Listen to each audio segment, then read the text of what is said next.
This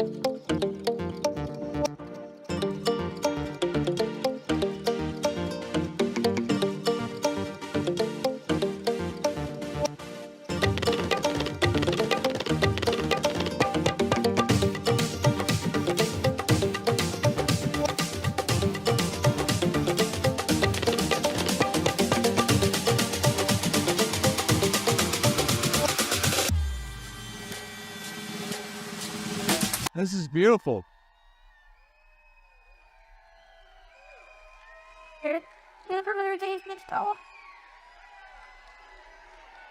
Thanks.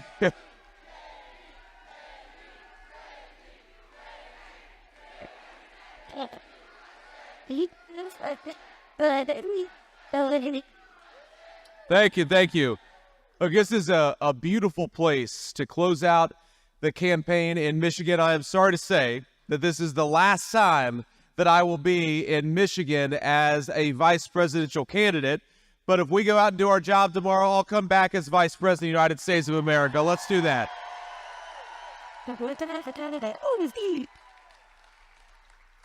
Now, we have got, of course, some special guests here, and you guys have got some great candidates and great local leaders. I want to recognize them before we get started. We've got Michigan's next senator, a guy who's run a hell of a campaign and is a very good guy, Mike Rogers. Mike, thank you so much for being here, for your leadership. Thank you, man. We've got Representative Lisa McLean. Where are you, Lisa? It's very bright, very hard for me to see out there, so I'm just going to trust that Lisa's out there. Congressional candidate Tom Barrett. Tom, where are you? Thank you, Tom. God bless you, man. And Paul Young. Paul, thank you so much for doing what you're doing. We love you, Paul. And we've got my favorite guy in the state of Michigan right now, the GOP chair, Pete Hoekstra. Pete, thank you so much, man. You're doing a good job. And last but certainly not least, my favorite person, no offense to anybody here, but we've got my beautiful wife, Usha. Thank you so much, honey, for being here and for... It's good to get to run for vice president. It's even better to do it with your best friend by your side. So I love you, honey. Thank you for making this such a good experience. And most importantly, we got one more day, my friends, one more day. And here's the thing. As I understand it, early voting is over in the great state of Michigan. So we're going to get out there tomorrow and take every single person you know. We're going to get out there tomorrow, Michigan, and vote, every single one of us, 10 times. That's what I want you to do in the state of Michigan. No, I mean the legal way. The media, we don't want the Detroit Free Press to write that I came to Flint, Michigan and encourage voter fraud. Here's how we're going to vote legally 10 times. You're going to take yourself to the polls tomorrow, take 9 of your friends and family with you, and we're going to make Donald J. Trump the next president. Now, driving through Flint, Michigan, I couldn't help but feel a certain familiarity because even though I believe this is the first time I've ever been in Flint, Michigan, I know that the story of Flint is unfortunately the story of way too many communities all across the state of Michigan, and it's the story of my community in Middletown, Ohio, which is that for too long, a generation of American leaders has failed to do their job for communities like Flint, Michigan. For too long, we have been left behind, we have been ignored, we have been neglected. We have had a generation of American leaders who have shipped American jobs overseas and brought in millions upon millions of illegal aliens. Well, in just tomorrow, that is going to stop, because when we bring Donald J. Trump back to the White House, we're going to put our citizens first.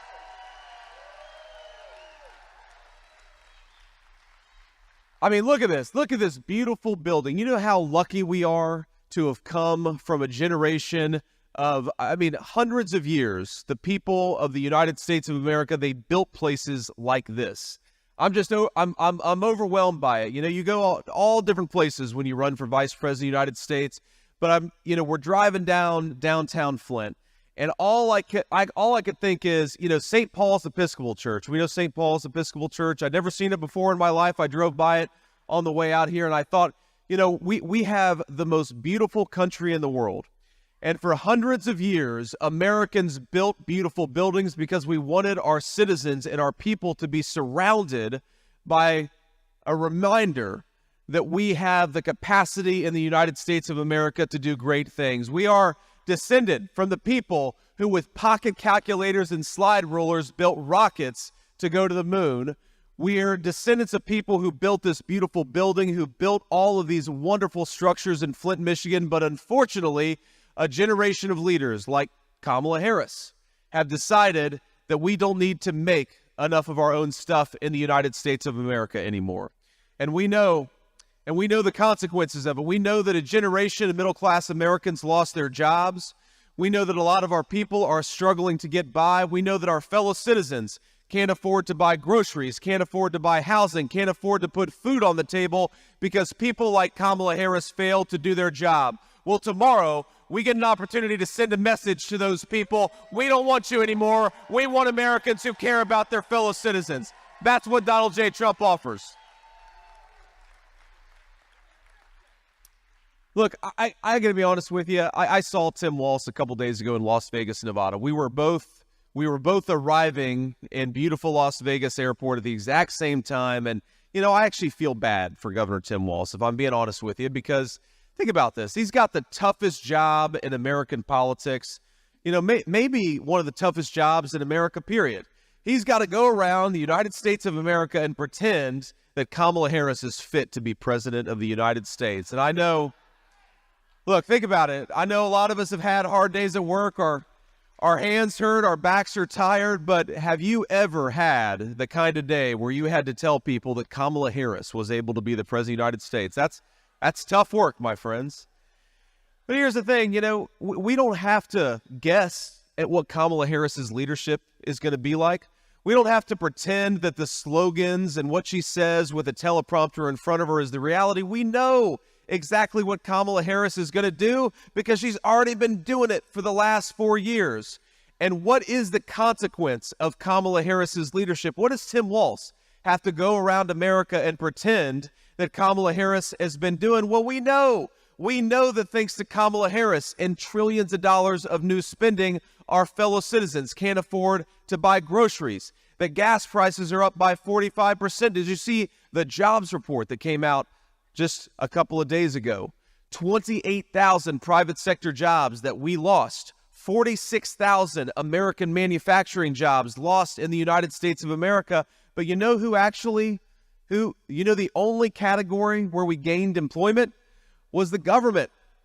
So under Kamala Harris's economy, our good, hardworking Michigan citizens, they're losing their jobs. Our great Michigan auto workers are losing their jobs, but Kamala Harris's government bureaucrats are doing just fine. And look, I don't wish unemployment on anybody. I know it's terribly stressful to lose a job, but the one person that I think that we're going to make unemployed tomorrow is Kamala Harris, because we don't want her anywhere near the Oval Office.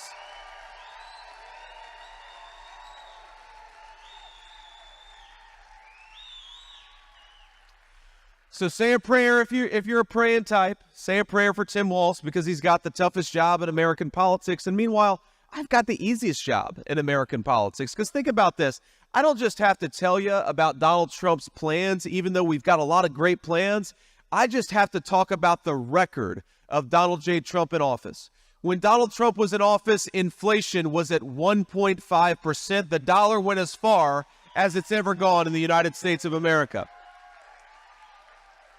When Donald J. Trump was president, wages were rising faster than they had in 40 years in the United States of America. And when Donald J. Trump was president, the border was secure and the Mexican drug cartels were on the run. That's a hell of a record to run on.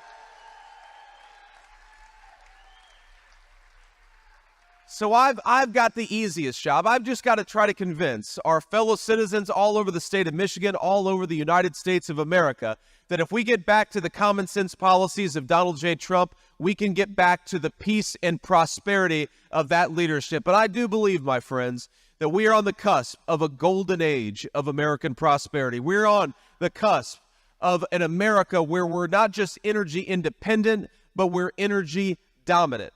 We're on the cusp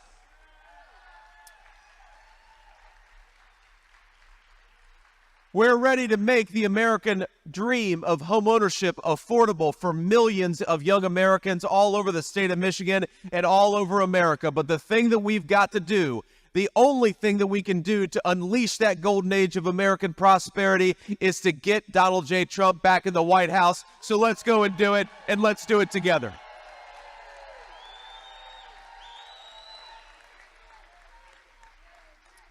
You know, if you just run through the statistics of what's going on, we talked about the jobs numbers, but you know that the credit card delinquency rate in this country is now north of 9%. That means that over 1 in 11 of our fellow citizens cannot afford to pay their bills. 1 in 8 auto loans are in delinquency right now. That means a lot of our fellow citizens can't afford to make their car payment because of Kamala Harris's economic policies. This election is not just about giving the American people a better president, though that's obviously a big part of it. This election is fundamentally about whether the American dream is going to be affordable for our fellow citizens. And I think that we have got to do better. There are so many people out there that are struggling. I know in the city of Flint and all over this great state, there are a lot of people who are working hard, they're playing by the rules, and they're falling further behind instead of getting further ahead. Wouldn't it be nice to have a president of the United States who made it easier for American citizens who work hard and play by the rules to afford the American dream again?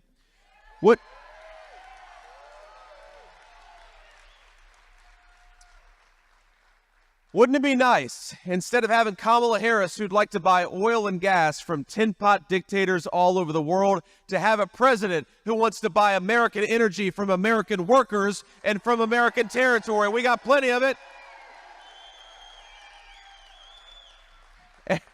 And you know, when they ask Kamala Harris, I feel bad sometimes when I watch these Kamala Harris interviews, because they'll say, well, Kamala Harris, what is your exact plan to make groceries and prescription drugs and gasoline affordable again? What is your specific plan to fix what you've been breaking over the last 4 years? And she'll say, well, I grew up in a middle-class family.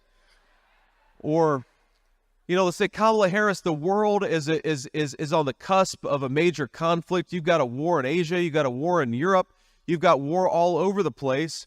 What is your plan to restore peace and stability to a broken world? And she'll say, well, you know, when I worked at McDonald's, I was very good at making the hash browns. And, you know, those of us who, first of all, I think maybe Donald J. Trump has spent more time working at McDonald's than Kamala Harris has at this point, but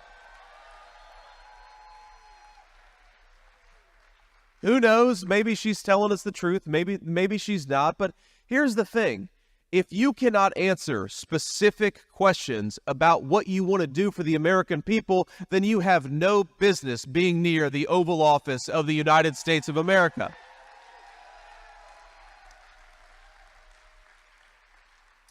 We know what Kamala Harris is going to do because we know what Kamala Harris has already done. She cast the deciding vote on trillions of dollars of new spending. She bragged about being the last person in the room when important decisions were made over the last 4 years. We know what Kamala Harris is going to do because we know what Kamala Harris has already done.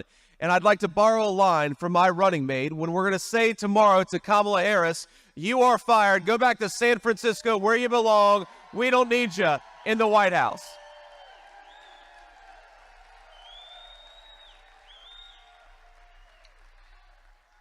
Now, I will say I've asked you to say a prayer for Tim Walz, and I'm going to say something nice about Kamala Harris. Look at me being all nice to the Democratic opposition here.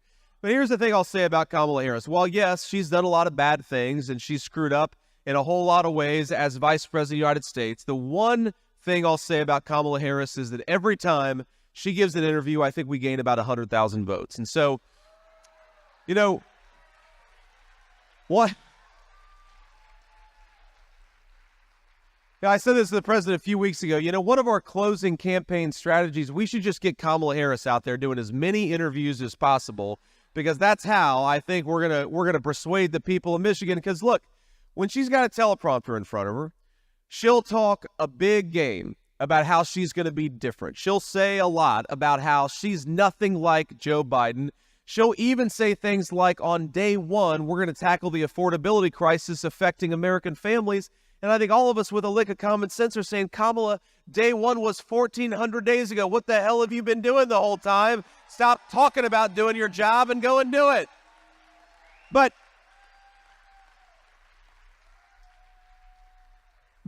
But here's the thing. Every now and then she'll give an interview. And I don't know if you saw this, but a couple of weeks ago, she did an interview with The View. Have you guys seen this interview that she did with The View? A few of you have said no. A few of you said yes. Here's the thing. If you haven't seen that interview, I don't want you to see the interview until tomorrow because we need you as sharp as possible in this last stretch, and you lose about 20 IQ points if you watch Kamala Harris on The View. But here's the thing. They ask her, you're going around the country pretending you don't even know who Joe Biden is. What would you have done differently over the last 4 years? And Kamala Harris says, nothing comes to mind. That's a direct quote.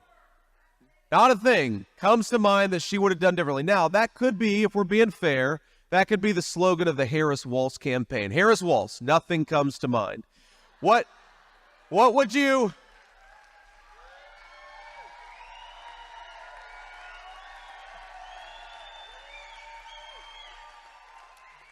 What are you going to do about that wide open southern border? Nothing comes to mind.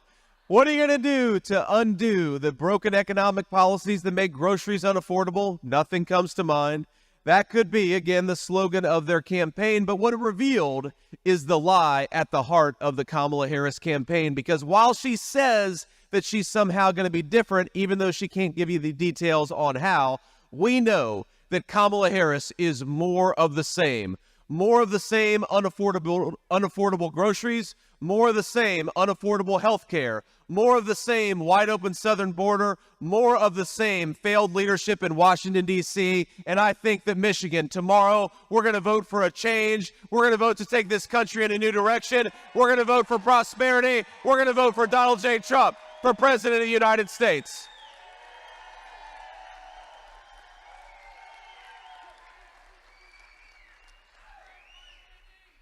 It's, here's the biggest problem with Kamala Harris. It's not just that we disagree with her on policy. It's that Kamala Harris has decided, instead of saying what she's going to do to make your lives better, she's more focused on dishonest smears against Donald J. Trump, or more importantly, dishonest smears against the American people. For my entire time that I've paid attention to politics, I'm all of 40 years old, and I used to talk about, I turned 40 in August of this year, right after Donald J. Trump made me his running mate. And I used to go out and complain about having just turned 40. And then, people who had just turned 60 or just turned 70 said, why don't you shut the hell up about having just turned 40? So I stopped doing that. But in my entire life, I've never seen a political candidate not just criticize the other party or criticize the other candidate, but go out and attack millions upon millions of Americans for disagreeing with Kamala Harris. We saw this when Joe Biden, Kamala Harris's boss, called half of America garbage for wanting to think that Donald J. Trump should be president of the United States.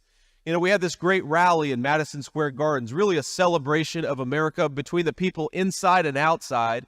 We had close to 100,000 patriots celebrating the United States of America, and Tim Walz compared it to a Nazi rally in 1930. Even though, I actually have met the guy. We had a Holocaust survivor who was at that rally there celebrating America and rallying in support of Donald J. Trump. They call the guy a Nazi who literally survived the Holocaust. Think about this. We don't need to attack our fellow citizens just because they have the wrong politics. And I'm sure every single person in this auditorium knows somebody who's going to vote the wrong way tomorrow. And I want to ask two things. First of all, try as hard as you can over the next 24 hours to make sure they vote the right way, because we got to get Donald J. Trump back in the White House. But here's what else. Even if people vote the wrong way, you know what? They're still our fellow citizens, and we're still going to fight for them anyway, because we love this country, and that means loving everybody who calls this place home. So reject the example of Kamala Harris. Reject somebody who wants to call us racist for believing that we should have a border. Reject calling our fellow citizens garbage because we think that Kamala Harris is doing a bad job. Because here's our simple message to Kamala Harris. No, our fellow citizens are not garbage for thinking that you're doing a terrible job, but tomorrow the state of Michigan is going to take out the trash in Washington, D.C.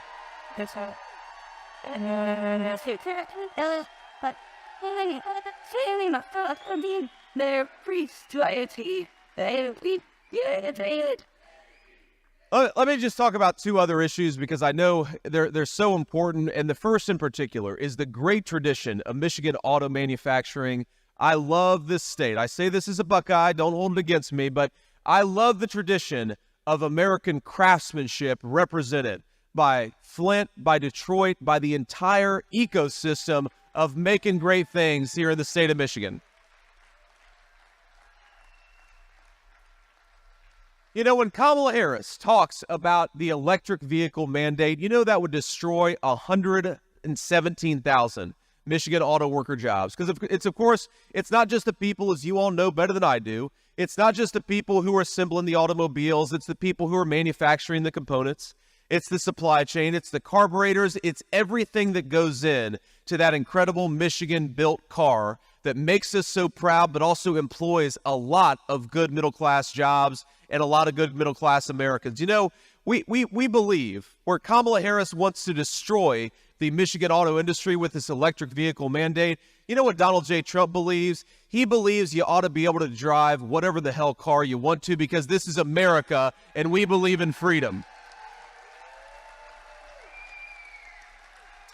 And we believe that when Americans are free to choose to drive whatever car they want to, they're going to choose great Michigan-made automobiles because they're the best vehicles in the world. And you know, Kamala Harris attacks Donald J. Trump all the time, and this is the biggest tell.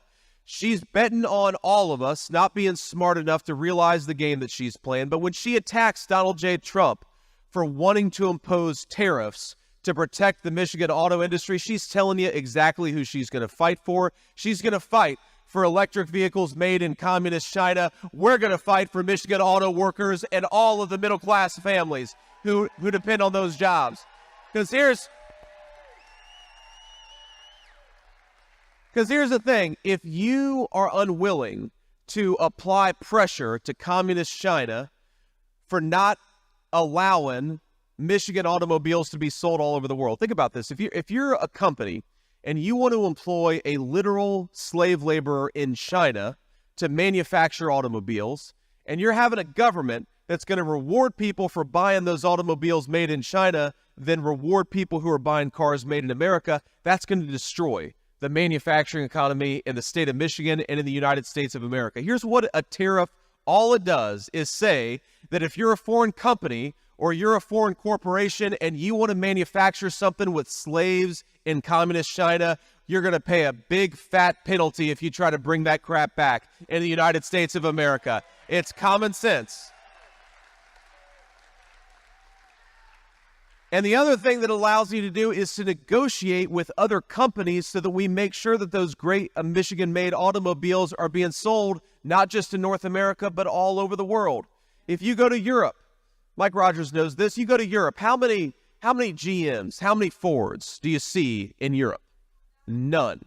Because for 40 years, and I hate to say it, in some ways it's been bipartisan, American leaders have refused to say to Europe, you have got to let great Michigan products into your markets. In 2 days, my friends, that changes because no more free ride for Europe and no more free ride for anybody else. We're going to sell everything all over the world because we make the best stuff. So while we're going to protect Michigan auto workers and we're going to protect their jobs, we're also going to fight for public safety in Michigan communities.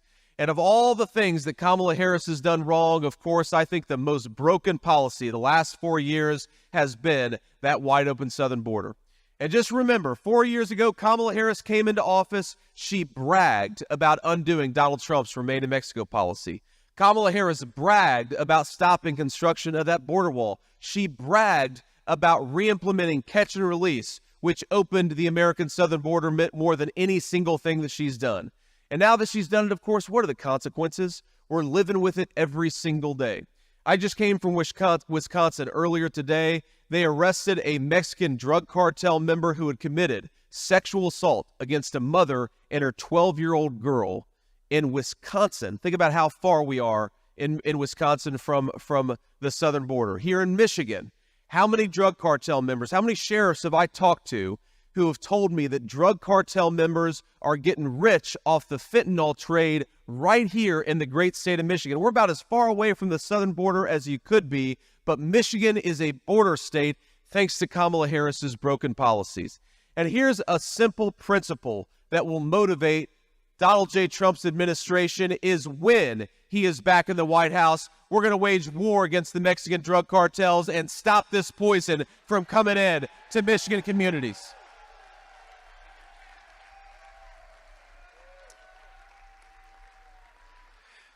You know, a lot of you know my story. A lot of you know that I was raised by my grandmother because my own mom struggled with addiction for a big chunk of my early life. Now, I'm proud of my mom, and she's been clean and sober for almost 10 years, and that's an incredible grace and an incredible blessing for my family. Thank you. But I often ask myself, what if the poison that Kamala Harris lets come across the border today had been coming across 15 years ago? Because I really think that we would have been deprived of that second chance that we got with my mother. All of those memories that we've been able to build with my 7-year-old, my 4-year-old, and my 2-year-old, to them, she's the best grandma that they could have ever asked for. And that is a testament, of course, to the hope that does exist in recovery, but it's also a testament to what can happen when we fight for American citizens having second chances. For all of you who know somebody who's dealing with addiction, for all of you who know somebody who's had their life claimed by this terrible drug epidemic, I want you to know that when Donald J. Trump is back in the White House, you're going to have a fighter for you, for your families, for your second chances, because that's what we need in an American president. If you think of all the consequences of the border crisis, you think of the fentanyl, the poison that's coming into our communities at industrial scale, thanks to those drug cartels and thanks to Kamala Harris letting them do business in the state of Michigan. If you think about the public schools that have been overwhelmed because you've got thousands and thousands of kids who don't even speak English who have been dropped in to our Michigan schools, which has, of course, made it harder for American citizens of every color to get the kind of education that they deserve. If you've gone to an emergency room, go to a hospital and ask yourself, what are the wait times compared to what they were 6 years ago? They've gone up everywhere because Kamala Harris has let in millions upon millions of people who don't have the legal right to be in this country. Now, I believe that the United States is the most generous country in the world. I believe that we are the most compassionate people anywhere in the world. But the compassion of the American president belongs to American citizens, to people who have the legal right to be here, not to people who shouldn't be here in the first place.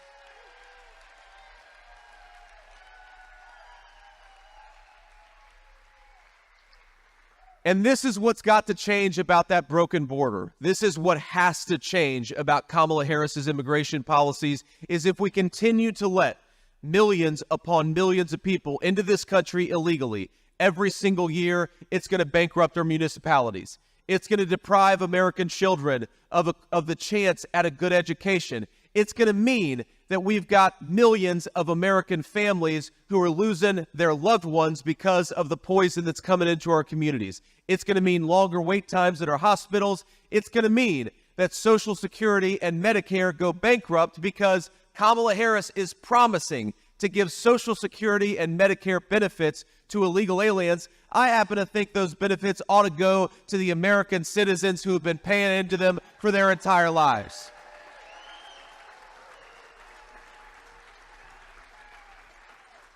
So while Kamala Harris is rolling out the red carpet and offering free medical care, free health care, free housing, and free schooling to people who don't have the legal right to be in this country, Donald J. Trump's message is a little bit different. If you're in this country illegally, pack your bags, because in 3 months you're going back home.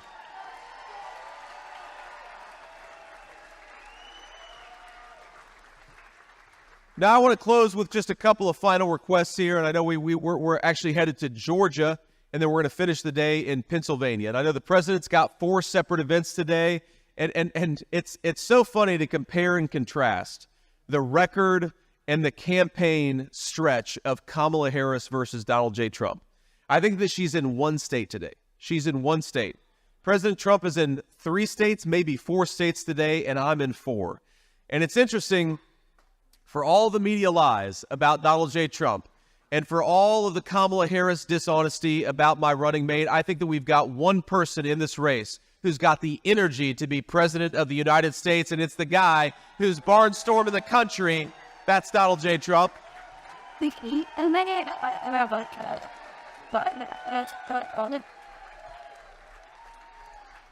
But I think especially at this cycle, this point of the race, it's very easy to get tunnel vision. It's very easy to focus on just the politics and not on what's at stake. Because look, this is not just about red team versus blue team, Republicans versus Democrats. We've got a lot of independents, Democrats, and Republicans as part of this team, and we're thrilled to have them. If you believe in common sense, if you want government that actually belongs to the American people, then you got to vote for the common sense ticket of Donald J. Trump. It's that simple.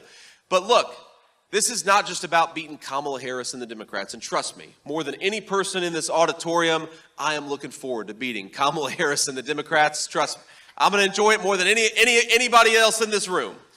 But here's why we got to beat Kamala Harris and the Democrats tomorrow. It's because the American people deserve to have better leadership. It's really that simple. And I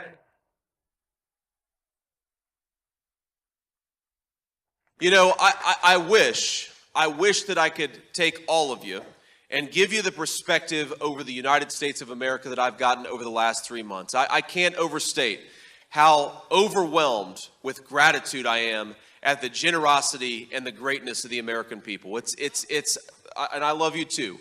And I got to tell you, let me just offer a few observations, tell you a few stories of people that I've met along the way.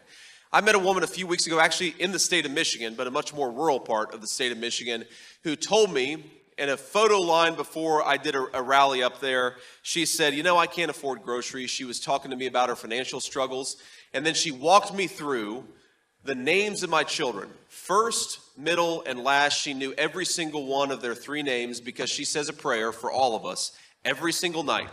A woman who can't afford groceries prays for me and my children and my wife every single night. I met a woman who told me that for 40 years, she and her husband had this ritual they loved. They did steak night every Friday night. But last year, because thanks to Kamala Harris's policies, the cost of groceries just got too expensive, that she canceled steak night. She said, you know what? We're just going to eat ground beef instead. And I thought what a tragedy it was that our fellow citizens are canceling these little family rituals, the things that make life worth living, because Kamala Harris has failed to do her job.